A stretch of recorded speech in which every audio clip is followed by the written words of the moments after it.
Welcome into your PFF Draft Review, powered by PFF Edge and Elite. Today it's all about the Arizona Cardinals, Sam, who I think when you look at their draft and you look at the fact that they were sitting at number 15 overall with a massive need at quarterback, the fact that they got one of our top 3 QBs on the board with all those other QB-needy teams ahead of them, I think it's a huge win by securing Josh Rosen in the first round after trading up to number 10 overall. Yeah, and I think it was pretty close between 2 and 3. Obviously at PFF, we had Baker Mayfield as the number 1 QB in this draft class. We're the only guys out there that have been through and graded, watched every single snap of every one of these quarterbacks, and that led us to believe that Baker Mayfield was head and shoulders the best prospect. But Darnold and Rosen, I think, were pretty close as 2 and 3 on our boards.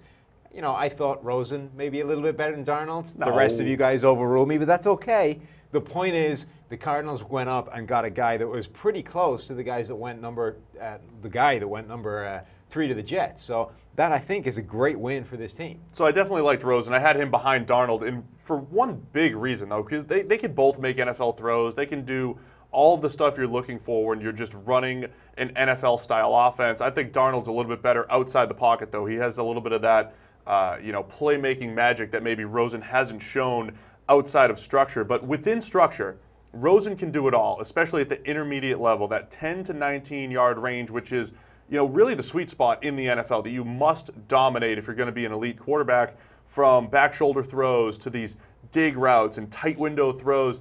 He can do that. And actually, we charted tight window throws. We charted a lot of that stuff. You could see, even in our graphic, he was number 2 in the entire draft class in tight window accuracy percentage, behind, of course, Baker Mayfield, who led in pretty much every category. But even if this isn't the most stable metric, I think it shows what Rosen's capable of. He has a really good feel for throwing up and away from coverage, and he's very aggressive. And a lot of that aggressiveness can work for and against him sometimes, which makes for a bit of a roller coaster ride with Rosen. But he can make those NFL-style throws, and it's actually a lot like Carson Palmer, who was a bit of a roller coaster for Arizona as well. You're getting a guy that can go out there and win games for you. Yeah, Carson Palmer isn't the bad comp. The one that I was always using is an Eli Manning, Jameis Winston kind of deal. A guy that is high variance. You can go on a run. You get the top level play for an extended period of time, and you get a great quarterback, but you can also go on a run where you get the low end of his play, and that's pretty ugly at times. I think that's true for all of those guys. One concern with Josh Rosen is that he didn't really get progressively better throughout his college career. He had a fantastic freshman season, but never really hit the heights. We expected him to kick on and become, maybe the clear-cut number 1 QB in his draft class, and it never really happened. We just saw him plateau at this level in the mid-80s in terms of PFF grades. He never became that special player. Yeah, all 3 years between 84.9 and 85.3. Just got a little bit better throughout his career. You can see that right in the PFF Draft Guide, all a part of PFF Edge and Elite. That would be my concern as well. For a guy that certainly has all the tools, and his first ever game as a true freshman against Virginia, 2015, he was incredible. I mean, he did look the part of future number 1 overall pick, but to your point, there was never that massive step forward, never that domination. So for a guy that can make all the throws and has a good feel for the pocket and all these things that he does well, that put him in the first round, why didn't it show up on the field a little bit more consistently? That would be my big question. But going back to the draft guide and some of the stuff that you can read out of here that I think paints a good picture of Rosen's skill set. Number 8 in big-time throw percentage. Those are our highest graded throws. Those are those NFL throws that we're talking about. But only number 25 at avoiding turnover-worthy plays last year. And that was not a one-year anomaly. That's 3 years in a row. Too many poor decisions. So that aggressiveness over the middle of the field that I was talking about, throws a few too many passes directly to linebackers or safeties, those passes that should be intercepted. That's your Eli, and that's your Jameis, and that's your Carson Palmer, right? You've got NFL plays, and then you have boneheaded decisions. I think you just have to know what you're getting into when you have Josh Rosen on your team. Yeah, that's the kind of quarterback he is. You're going to have to see what kind of offense you can craft around that. What about the rest of this draft class, though, Steve? We've got Christian Kirk, a big slot receiver, a guy who's going to play the inside, but that's where Larry Fitzgerald has been playing the past couple of seasons. Does this mean Fitzgerald moves back to the outside under a new offense now that Bruce Arians is gone? How's that going to work? Yeah, I think Fitzgerald was the perfect slot for Arians' offense because they'd used a lot of tight splits, and he was very good as a run blocker, one of the best in the entire NFL.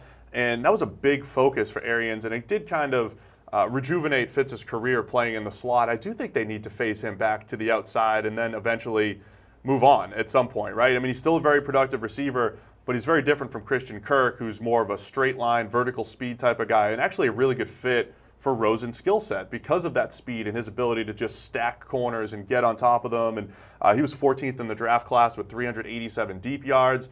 He could do a little bit on the outside, but he's more of that slot receiver, but not, he's shifty, but not your classic Welker or Danny Amendola, a guy that can get down the field just a little bit more and take advantage of those seam throws that Josh Rosen likes to throw. That's what I think they have to do, is keep Kirk inside, move Fitzgerald back outside. The question is whether he can still do that at this point.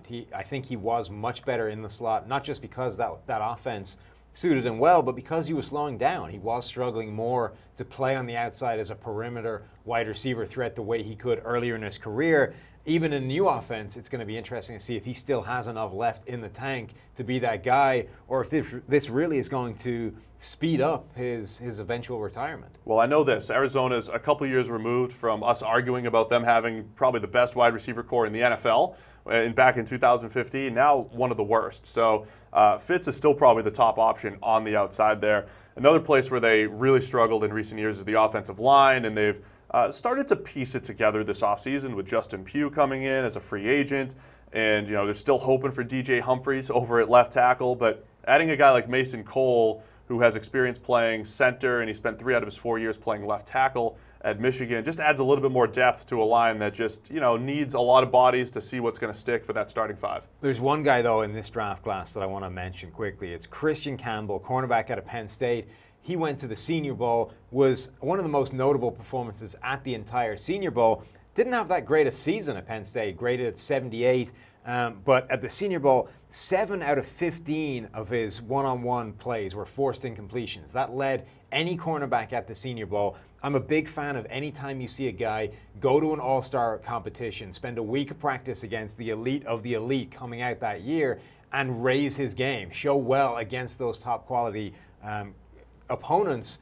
That has to mean something. And Christian Campbell really stood out in those one-on-one drills in particular when it came to breaking up passes, graded well. We're the only place out there that is grading every single one of these practice reps. That's what all these coaches, these scouts are there at the week in Mobile, Alabama, checking out the practice, not the game itself, but how these guys go against top-level competition. We're out there grading these guys because of our deal with the Senior Bowl, and Christian Campbell really stood out. And that date is all in the draft guide as well. You can also see his 2017 overall grade of 78.1, which, to your point, it wasn't a great season, but when you have that week at the Senior Bowl, opened some eyes. He's got pretty good size, did a nice job in press coverage and breaking up those passes, as you said. So it was a small class for the Arizona Cardinals, but Sam, I think it's a win when you go and get Josh Rosen, one of our top 3 quarterbacks, despite starting the day at number 15 overall. It's Josh Rosen. You got Christian Kirk as a deep threat. The Arizona Cardinals starting to turn that offense back around as your PFF draft review, powered by PFF Edge and Elite.